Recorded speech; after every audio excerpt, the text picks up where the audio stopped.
Hello everyone, नमस्कार। स्वागत है आप सभी का शिक्षा पाठ में केटीसी के हमारे सेशन में, जहां हम देखते हैं राजस्थान करंट अफेयर्स का जो हमारा सेशन होता है, जिसमें हम मुख्य सूचना से बुलेटिन और न्यूज़पेपर का सार देखते हैं। उस पर आधारित एमसीक्यू हमारे इस सेशन में हम करेंगे और इसे विस्तार से पढ़ने के लिए आपको हमारा वो सेशन भी देखना अनिवार्य होगा। आज है 4 जुलाई 2026, आषाढ़ शुक्ल पक्ष चतुर्थी संवत 2083। चलिए स्टार्ट करते हैं हमारे आज के एमसीक्यूज। अगर आपको इसको प्रभावी रूप से इसका फ़ायदा आपको चाहिए तो आपको पहले जो हमारा करंट अफेयर्स का सेशन आता है उसे पूर्ण रूप से देखकर, पूरी पीडीएफ को अच्छे से पढ़कर, अच्छे से सुनकर फिर आपको ये एमसीक्यू करनी चाहिए, ताकि आपको भी अपना आकलन हो सके कि किस प्रकार के क्वेश्चन बनते हैं। और इसके लिए हमारा जो थ्योरी पढ़ना अनिवार्य किस वजह से है। तो चलो हम स्टार्ट करते हैं हमारा आज का सेशन। फर्स्ट क्वेश्चन हमारा रहेगा, प्रधानमंत्री नरेंद्र मोदी जी द्वारा राष्ट्र को समर्पित की गई राजस्थान रिफाइनरी परियोजना पचपदरा बालोतरा का नेल्सन कॉम्प्लेक्सिटी इंडेक्स कितना है। तो हमने हमारे सेशन में भी इसके बारे में चर्चा की थी। ए 12.5, बी 15, सी 17, डी 19.5। हमने हमारे सेशन में भी इसके बारे में चर्चा की थी। नेल्सन कॉम्प्लेक्सिटी इंडेक्स में जो राजस्थान रिफाइनरी परियोजना का नेल्सन कॉम्प्लेक्सिटी इंडेक्स है 17। हमारा सही आंसर होगा सी। चलिए नेक्स्ट क्वेश्चन हम करते हैं। सेकंड क्वेश्चन हमारा रहेगा, जयपुर मेट्रो रेल परियोजना फेज 2 के संबंध में निम्नलिखित कथनों पर विचार कीजिए। फर्स्ट है, यह 41 किलोमीटर लंबा उत्तर दक्षिणी नॉर्थ साउथ कॉरिडोर होगा जो पहलादपुरा से टोडी मोड़ तक विकसित किया जाएगा। सेकंड स्टेटमेंट है, इस पूरे फेज 2 कॉरिडोर में कुल 36 स्टेशन प्रस्तावित है। थर्ड स्टेटमेंट है, यह परियोजना भारत सरकार और राज्य सरकार की 60-40 साझेदारी वाली संयुक्त कंपनी मॉडल पर आधारित है। हमने हमारे सेशन में भी इसके बारे में चर्चा की थी। 41 किलोमीटर लंबा नॉर्थ साउथ कॉरिडोर होगा और जब इसे पूरे फेज में 36 स्टेशनों का निर्माण होगा। लेकिन थर्ड स्टेटमेंट हमारा बिल्कुल इनकरेक्ट है, इसलिए हमारा सही आंसर होगा केवल फर्स्ट और सेकंड ही सत्य है। सही आंसर होगा ए। थर्ड स्टेटमेंट हमारा इस वजह से इनकरेक्ट है क्योंकि 60-40 की साझेदारी नहीं है। केंद्र सरकार और राज्य सरकार में 50-50% की संयुक्त कंपनी मॉडल पर आधारित है। 50-50% की साझेदारी है, नहीं कि 60-40 की। नेक्स्ट क्वेश्चन हम करेंगे, कथन कारण पर आधारित है सतत विकास लक्ष्य।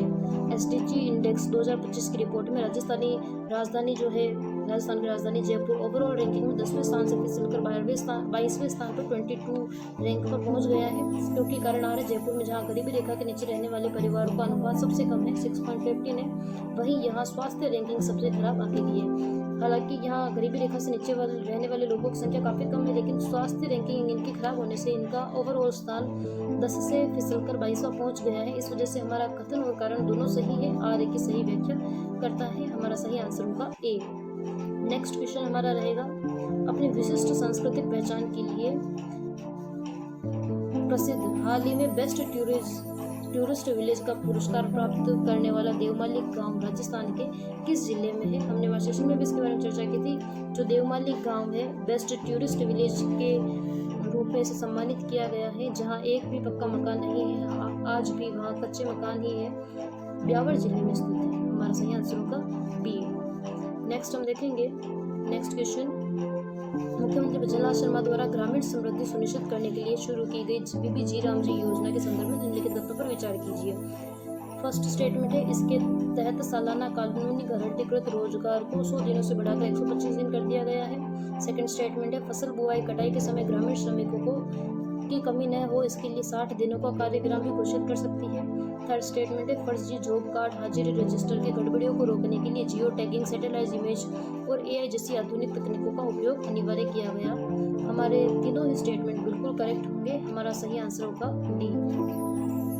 नेक्स्ट क्वेश्चन हमारा रहेगा, 6th क्वेश्चन है, चेक गणराज्य में आयोजित विश्व रैंकिंग तीरंदाजी प्रतियोगिता में स्वर्ण पदक जीतने वाली भारतीय compound mixed team Rajasthan para Olympic खिलाड़ी कौन से शामिल है। तो हमने हमारे सेशन में इसके बारे में चर्चा की थी। चेक गणराज्य में वैश्विक रैंकिंग तीरंदाजी प्रतियोगिता का आयोजन हुआ था, जिसमें शीतल देवी के साथ राजस्थान के खिलाड़ी शामिल है। उन्होंने स्वर्ण पदक जीता है शीतल देवी के साथ। तो हम देखते हैं कौन थे वो।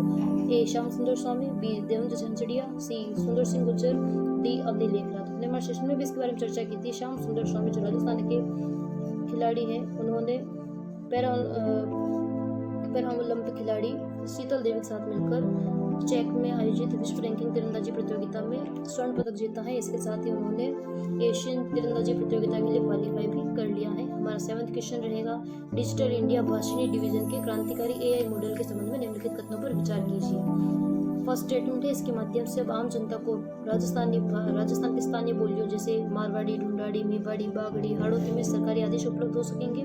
सेकंड स्टेटमेंट है, भाषिणी वर्तमान में 800 से अधिक सरकारी वेबसाइटों को सक्षम बना रही है और 36 भारतीय टेक्स्ट भाषाओं को 23 भारतीय वॉइस भाषाओं का कार्य कर चुकी है। तो हमारा सही आंसर होगा, तीनों ही स्टेटमेंट हमारे कौन से कथन सत्य है। हमारे दोनों ही स्टेटमेंट बिल्कुल करेक्ट होंगे, फर्स्ट और सेकंड दोनों ही बिल्कुल करेक्ट है, इस वजह से हमारा आंसर होगा सी।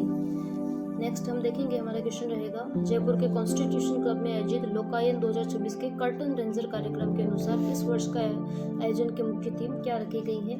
ए, उपनिवेशवाद से मुक्ति, बी, हम भारत के लोग, सी, सांस्कृतिक राष्ट्रवाद, डी, वसुधैव कुटुंबकम। हमने हमारे सेशन में इसके बारे में चर्चा की थी। जयपुर के कॉन्स्टिट्यूशन क्लब में आयोजित लोकायन 2026 के कर्टन रेंजर कार्यक्रम की मुख्य थीम थी हम भारत के लोग, और 2016 में जो फर्स्ट लोकायन का आयोजन किया गया था उसकी थीम थी उपनिवेशवाद से मुक्ति।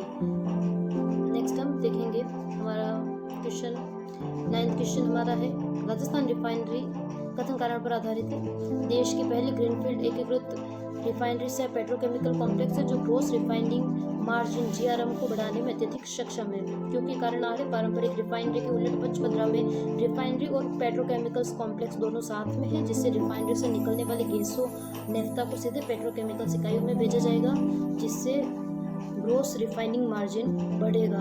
इस वजह से हमारा कथन और कारण दोनों सही है और आगे की सही व्याख्या करता है। हमारा सही आंसर होगा ए। नेक्स्ट क्वेश्चन हमारा रहेगा, लास्ट क्वेश्चन हमारे सेशन का, नई दिल्ली के भारत मंडपम में आयोजित 16वें वित्त आयोग की अनुशंसाओं पर राष्ट्रीय कार्यशाला में राजस्थान सरकार का पक्ष किसके द्वारा रखा गया है। जो भारत मंडपम नई दिल्ली में 16वां वित्त आयोग की अनुशंसाओं पर राष्ट्रीय कार्यशाला का आयोजन किया गया, जिसमें पूरे देश भर से पंचायती राज मंत्री उस कार्यक्रम में सम्मिलित हुए थे, विभिन्न अधिकारी उसमें सम्मिलित हुए थे। राजस्थान का पक्ष पंचायती राज मंत्री मदन जी दिलावर द्वारा रखा गया था। हमारा सही आंसर होगा सी, क्योंकि ये पंचायत राज अधिकारियों मंत्रियों की बैठक मुख्य रूप से हम कह सकते हैं वो थी। 16वें वित्त आयोग की अनुशंसा पर राष्ट्रीय कार्यशाला का आयोजन किया गया था। आज का सेशन हमारा यही समाप्त होता है। अगर आपको हमारा सेशन पसंद आए तो अधिक से अधिक अपने फ्रेंड्स को सेशन शेयर कीजिए, लाइक कीजिए, सब्सक्राइब